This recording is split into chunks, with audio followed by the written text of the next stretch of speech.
Hello. Hello. Thank you for coming. Thank you for having me. We're starting off with a quote. Well, actually, we're gonna talk about the candidacy, and then we're gonna get into stuff about Parks and Recreation, like I said. So starting off with this quote: "No more glass ceilings. We need concrete pavers to lay a smooth path." Do you feel as though you're a paver for the community, especially being a woman, a black woman running? Wow. Yeah. Yeah. That's pretty like exciting, isn't it? To be on this campaign trail, I've learned that there is no blueprint for someone like me, because no one like me, which means no one like you, has ever done this before. And it's thoroughly, it's exciting, but it's also very intense. It feels extremely purposeful.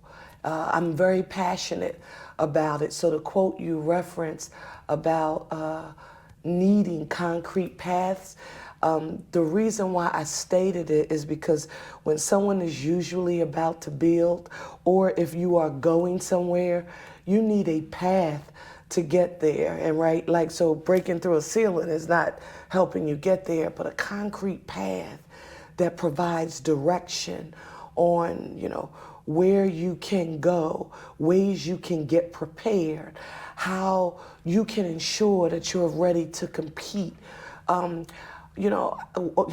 to ensure that you've done your homework, right, on this place that you love, in this place that you love, city of Philadelphia. And so all of that for me, I'm extremely passionate and purposeful in my thinking about every time.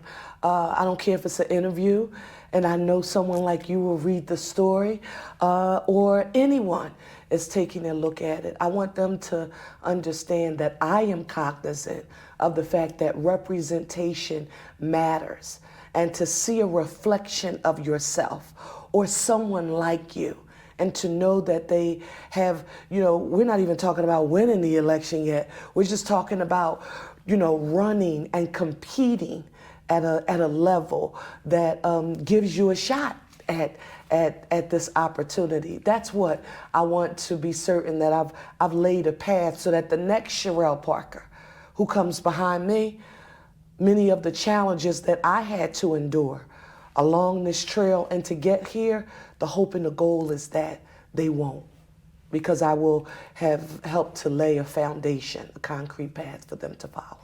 So, with that, do you what do you foresee while running all of this? I know it's kind of heavy, but foresee from the end game, or the end game, all I can see is winning, being victorious, and having an opportunity to ensure that people who start from where I started from, in particular, product of very humble beginnings, born to a single teenage mother, my father not present in my life, being raised by my grandparents, domestic work of my grandmother. I mean, just in case there's anybody watching who doesn't know what that is, because the last time I heard somebody talk about it, they had like a fancy title called an environmental technician.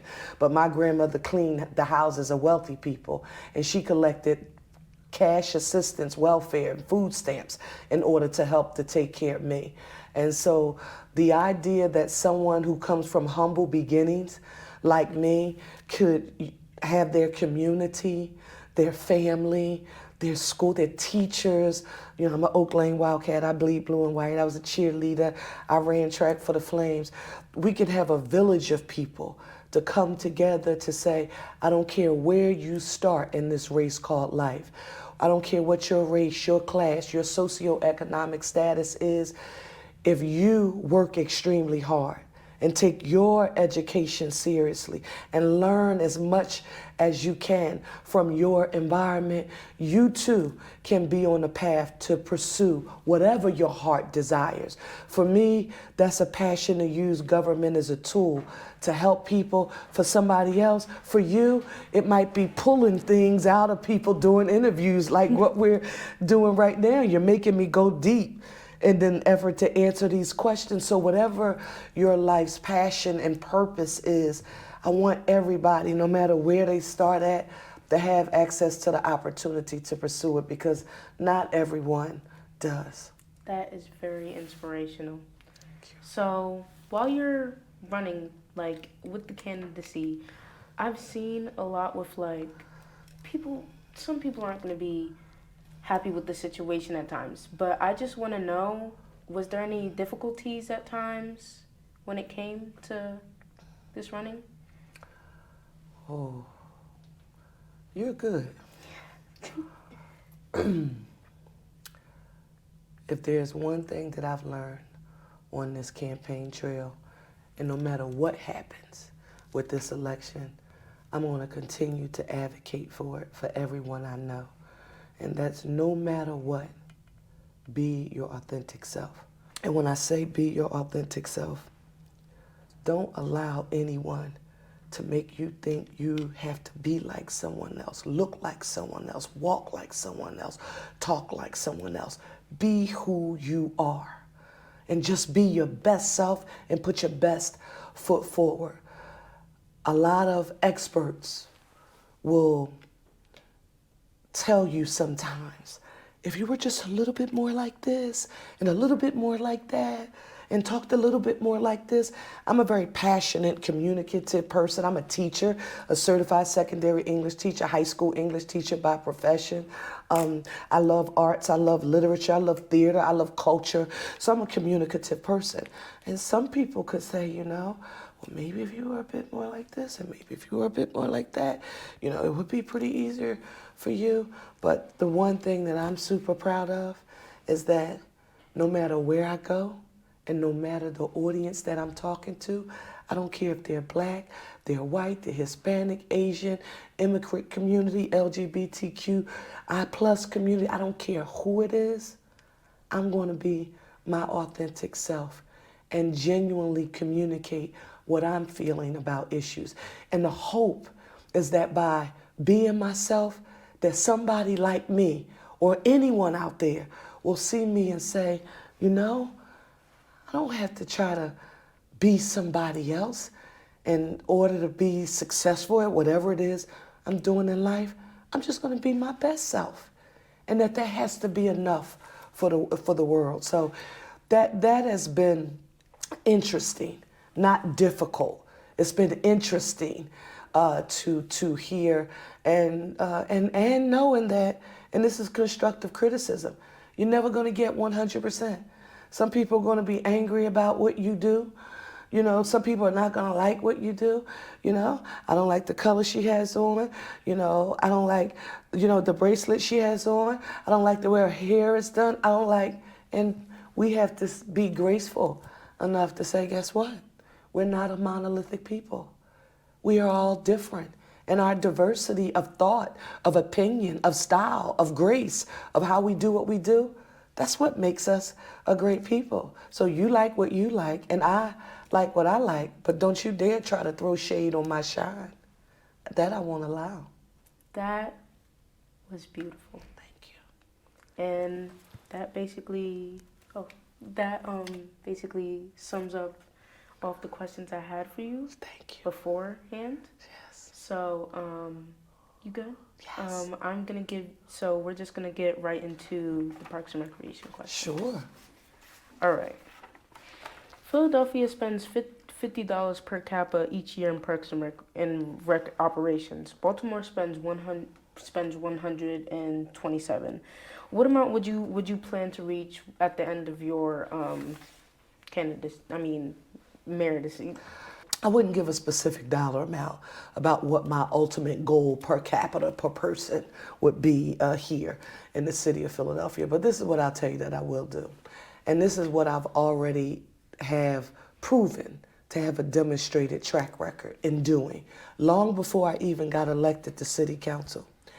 I won't be excited until every park, rec center, and library and other public amenity in the city of Philadelphia is modernized and has access to high quality programming. And for me, rebuild is the start of it. The vehicle that we use to help get the revenue, which also included support for pre-K, which I support universally, along with community schools, was the beverage tax. But we should remember that that only represents less than 1%. So think about the city's $5.8 billion budget that was passed. And now, the mayor just introduced a new budget that was, $6 billion, right? But less than 1% of that $5.8 billion came from the beverage tax. I am going to use every bit of my intergovernmental experience to leverage our local city funding, to get state funding and federal funding, to modernize all of our recreation centers, parks, and libraries. Now, I have an excellent track record. Even before Rebuild was established, Pleasant Playground is my district. We have a state-of-the-art building at Pleasant Playground. Dorothy Emanuel Recreation Center, $5.5 billion building. I was the project manager for its building because I was a staffer in council before I got elected to the State House. I'm building a brand new Olney Recreation Center in the 9th District, ground up. Longcrest Rec Center, a track at my childhood rec center, which is the Simons Recreation Center, and modernizing the existing building. So I want that. That's what I did during my tenure as a member of city council and as a state representative in the PA House where I served for 10 years. But I want to do that through neighborhoods across the city and parks, rec centers, and libraries throughout the city, and not a us versus them, with a strategic plan where we leverage politically all of our support and funding at the local level to help get state and federal funding and also private sector and philanthropic dollars. So it's a priority for me. And I hope you all, and when I say you all, I'm talking about the young people who understand how essential the assets, the public amenities are, the programming that's offered by Parks and Recs. When you're talking to anybody during this race, particularly those of us who've been elected, I hope you ask, why should we believe you? James Baldwin, I said I was an English teacher. He has this quote that's always in my spirit. He was doing an interview about civil rights. This is the 1960s. And this reporter says, Jimmy, mainstream America cares about civil rights. And James Baldwin said, I can't believe what you say because I see what you do. For anybody telling you that they care about parks and recs and libraries and other amenities, especially if we've been elected to public office, say, oh, great. Tell us, what have you done in your career to affirm that you really do care about these things? It's important to me that you all do that and not just let people say anything. Okay. Next question. We have, will you lend an effort to find dedicated funding for Parks and Rec? Unapologetically.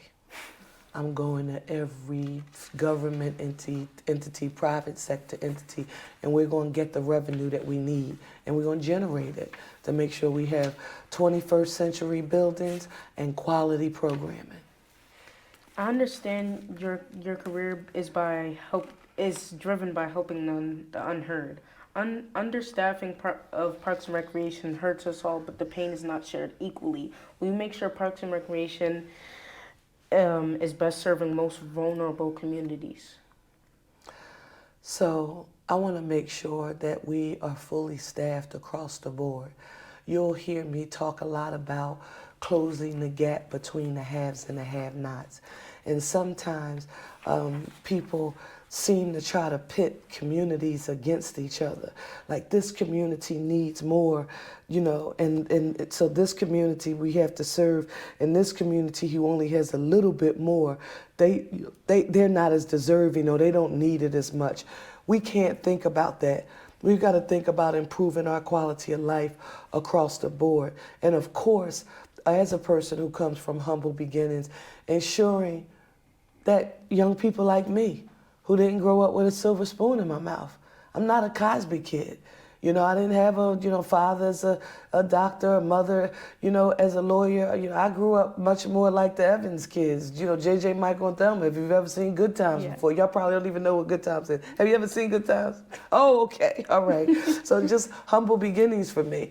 And I want to make sure that everybody, no matter what their race, class, and socioeconomic status is, if you are a resident of our great city, all of these public amenities, including our parks and our rec centers and our libraries, they should be state-of-the-art across the board, and we all have to work together to make sure that we do it and be intentional about making sure it's a priority. Okay. How will you make sure Philadelphia's 30 parks and rec centers are safe and clean? Now, you just talked about two things that are near and dear to my heart. When I was in city council, I introduced a comprehensive neighborhood safety and community policing plan that called for us to have smart technology and forensics, support for grassroots community-based anti-violence organizations, co-responder models so that we can ensure that behavioral health specialists and mental health specialists were working in partnership and in tandem with law enforcement. But it also called for us to have 300 additional police officers in the city of Philadelphia proactively engaged in community policing. And what does it look like? It looks like officers, walking the beat and riding bikes in our neighborhood, getting to know the people they are sworn to protect and serve, while making sure that they understand that there will be zero tolerance for any misuse or abuse of authority by the police under a Parker administration, while I am committed to ensuring that I will hold any bad cops accountable. Police accountability will be essential, but I will support the men and women who put their lives on the line on a daily basis to protect and serve us. So I want us to build some trust again. And part of it is, when I grew up, again, at Simons, we had police officers who were at Simons all the time, and they weren't there sort of as warriors, but they were a part of the fabric of our, like, we knew our officers. I too, who recently I knew were Moody and Merchant, right? Hey, Moody, hey, Merchant, something's going on. You get access to some information. I don't have to call 911. I know Moody and Merchant. I call them on their cells. Hey, Moody, hey, Merchant, we just heard such and such is supposed to be a big fight. At this school is supposed to be a big fight. They said they're going to meet at the rec center. Can you get there? You'd be surprised how much crime we can prevent when we have a mutually beneficial and respectful relationship, and one built on trust. Not where the cops, the police are there as warriors, but they are part of the fabric of our community. And I'm committed to that. Even when people were shouting for us to defund the police and they were using bullhorns really loud, and people said, you can't introduce this plan because somebody might try to cancel you on social media. I said, why? They said, because calling for community policing is not popular now. I said, so should I be concerned about popular or doing the best and the most for what people on the ground tell me that they want to see in their own communities? I couldn't think about what was popular. I had to do what I thought was right, and that's what I did. And that's what I'm going to continue to do. Do you see a connection between keeping our parks clean and reducing gun violence? 1,001%. Quality of life issues in that plan that I told you about, and cleanliness, that's a part of the comprehensive plan. Other people are what I like to call, and don't you laugh at me, people, I call them expert AOPs. They are great articulators of problems, but short on solutions. So when neighborhood commercial quarters and were dirty and people said to me, Cherelle, they need to be cleaned, I looked downtown, not far from where we are doing this interview, right? And 15th and Market, I looked out my window in City Hall. A guy went to one of the carts, got something to eat. I'm looking out my City Hall window. He comes across the street, obviously finishes eating whatever it was, and dropped it on the ground. But guess what was coming right behind him? A gentleman with an ambassador, Center City District ambassador jacket on. He was pulling the trash can. He had a dustpan and a broom and a picker. And guess what? When a guy dropped the trash, it was somebody's job to pick it up. I said, we're going to do this in neighborhoods. This is the solution to people coming to me as their council person saying, why is our commercial quarter so dirty and what are you going to do about it? I developed a program called PHLTCB, Philadelphia Taking Care of Business. It hires people in neighborhoods and pays them $15 an hour, gives them access to computer skills, specialized certifications and training so that they can earn while they're helping their community and neighborhoods be cleaner.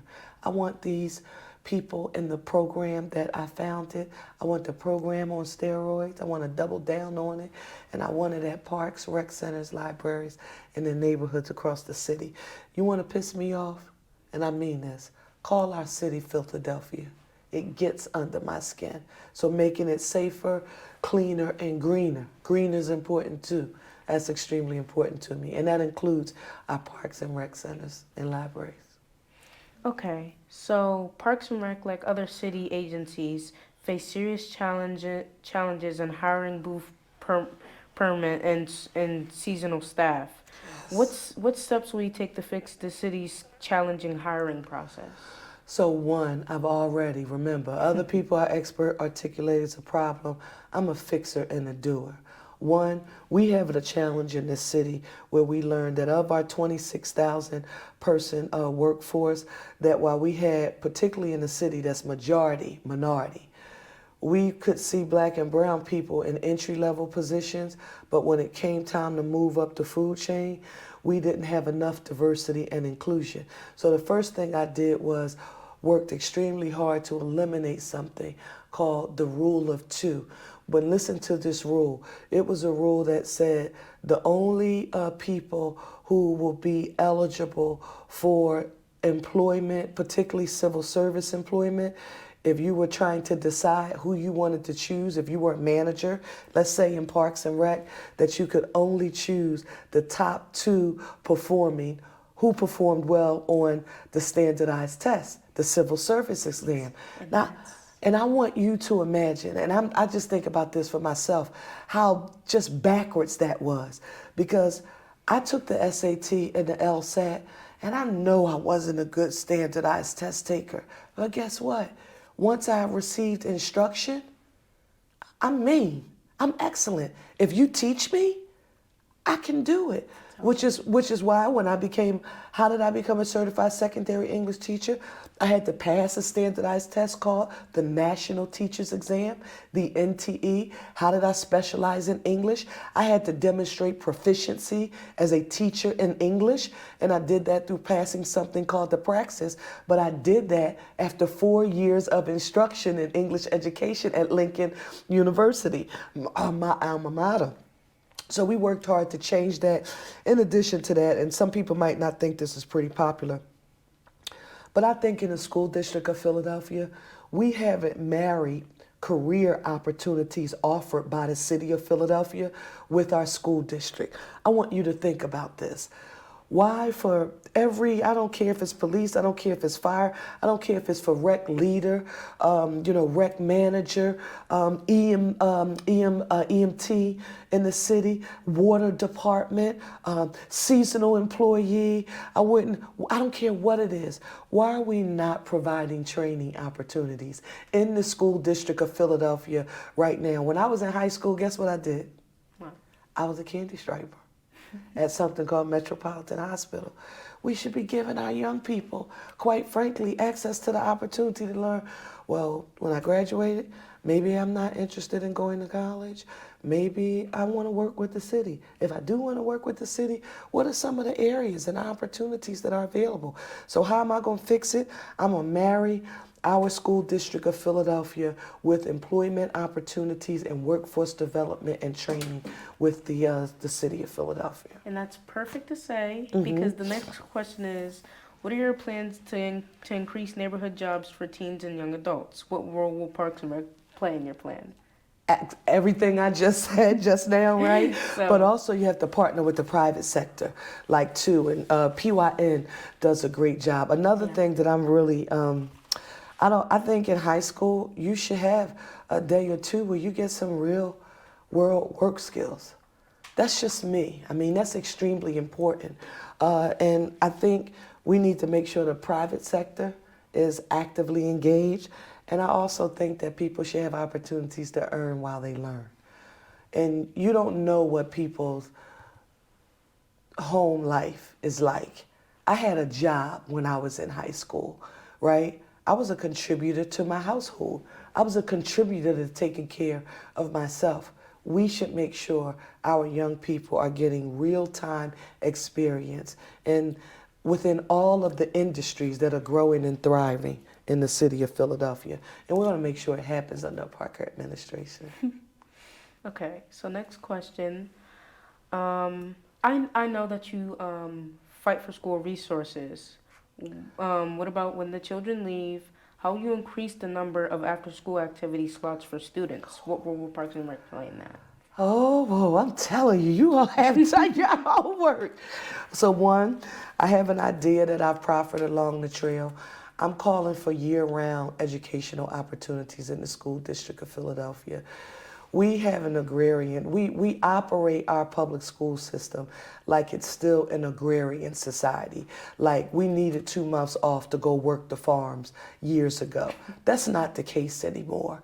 How do we ensure that we use a year-round schedule to ensure that every ounce of educational enrichment from career and technical training and a skill set. Think about building the houses, carpentry, and electrical work, being an operating engineer. Why aren't we partnering so our young people who say, I'm not thinking about college. How much, what a great career and quality of life you can have if you decided that you want to work in the building trades. And then you could become a part of the skilled workforce that helps us build new affordable housing in the city and preserve existing. So how are we going to do it? I want young people actively engaged in educational opportunities, workforce development, and being able to earn while they learn year long. I'm not talking about just summer opportunities. You should have internships and we should have workforce development opportunities in every way imaginable and possible. You should be able to earn while you learn, and if you're not earning while you're learning, you should be getting credit for it. Okay, so last question. Yes. Just to ask you, what is your favorite thing to do at a park and recreation center? All right, I'm telling. And this is not, well, it's not a secret because people are going to see this. I'm going to tell you something that I do extremely well. My friends might not think I can do this well, but I'm telling you, I am so good at this thing. I love to dance, right? So a fun thing for me to do is like if we are at Simon's or at Dorothy Emanuel and it's a community event or we like having a family fun day or some kind of activity and we have a DJ, oh, I'm getting it in. I'm jamming when I'm there. That's what I love to do. And I love to bring people together through fellowship. Some of the greatest times in many of our parks and our rec centers in particular, because I'm a rec center kid. I'm a Little League kid, so I grew up, we had the best parties at Simon's Recreation Center. After our football games, especially like if we won the championship or something like that, we could have like a cool party. I could see Miss Ruth now. Oh gosh, she would chase us through Simon's. But we had some of the greatest times at the Simon's Recreation Center. And I want you to know that I view investing in our parks and our rec centers, I view that as investing in our human infrastructure. It's not just the buildings themselves. It's the people who run the programming in the buildings. It's the human infrastructure.